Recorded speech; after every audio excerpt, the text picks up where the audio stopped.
R square, or the strength of the relationship between independent variables, is high. If this R square value is high, then this denominator will be low, and then the VIF will be higher. So the closer the value of this VIF, variance inflation factor, to 1, lesser is the effect of collinearity. Now, different researchers have set some thresholds. So it says that standard error in a model is doubled if VIF is 4 and tolerance is 0.25.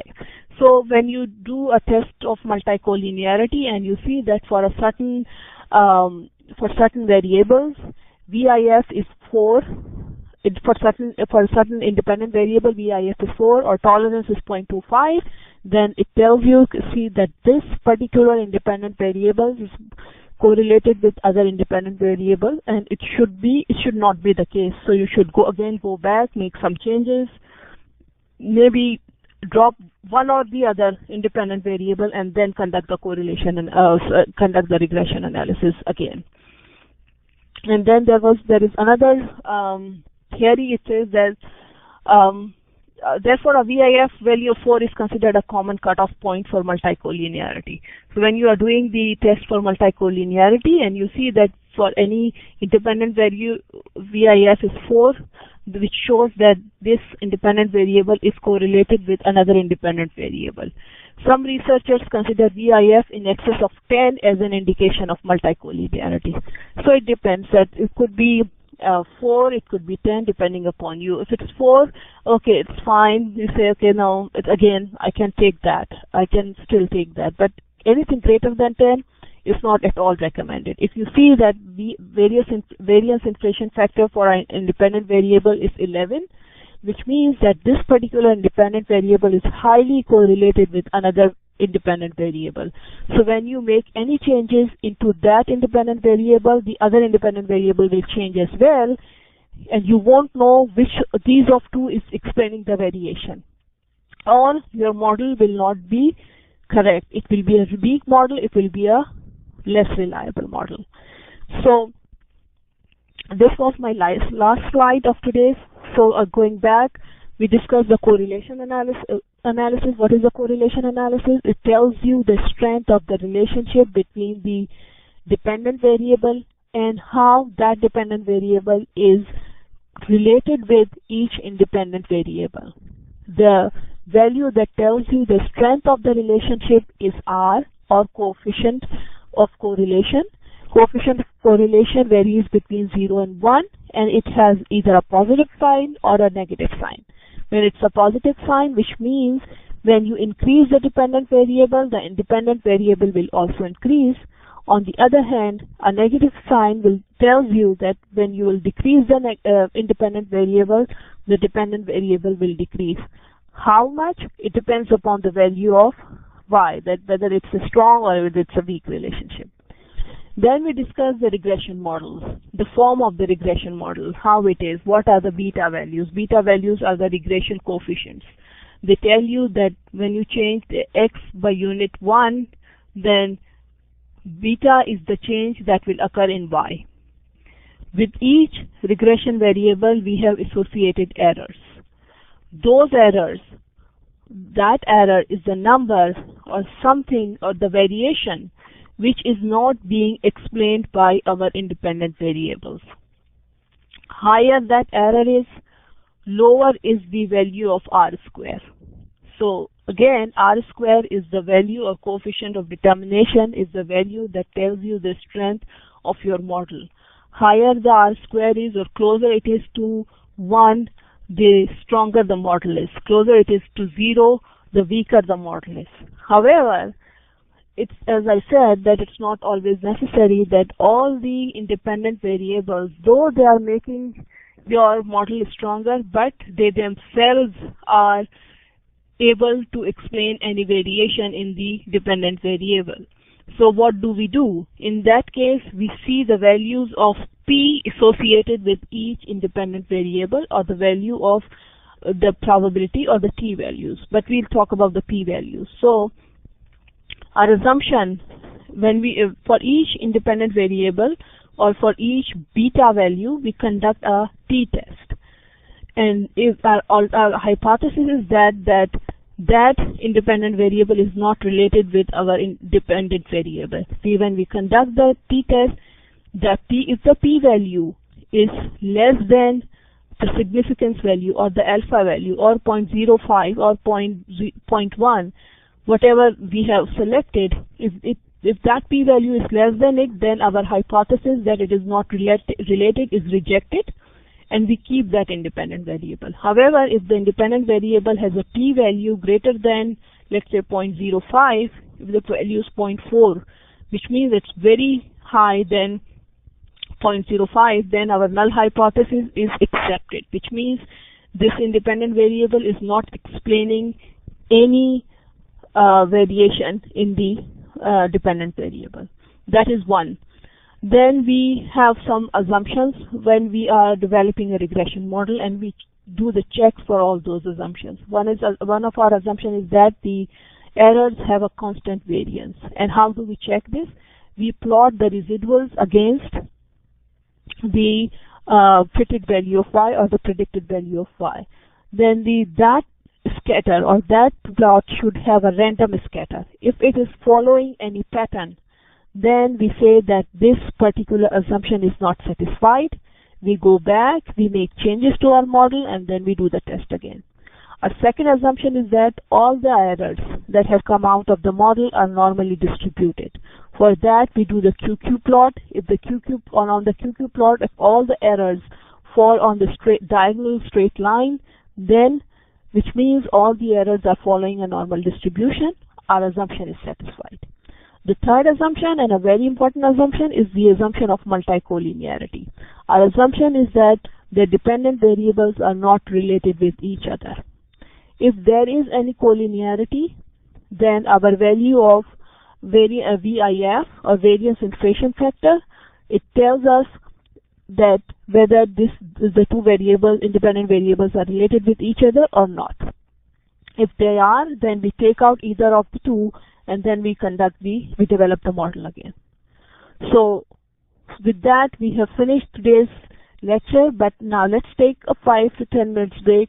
We come back, and then we run the SPSS, and we'll conduct all these tests and see how, and then we will interpret our model as well. Okay?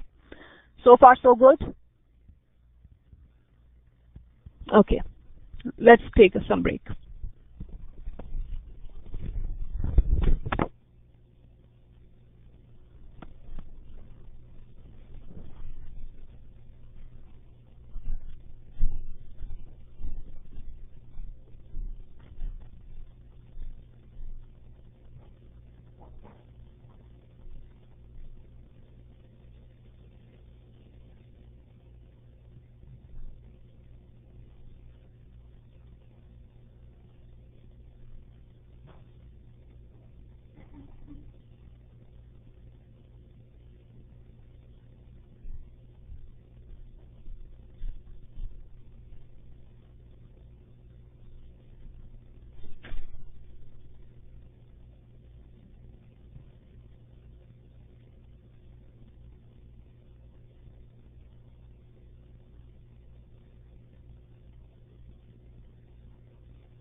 So is everyone back?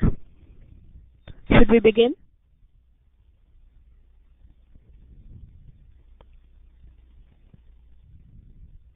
Hello? Okay, sure, no problem.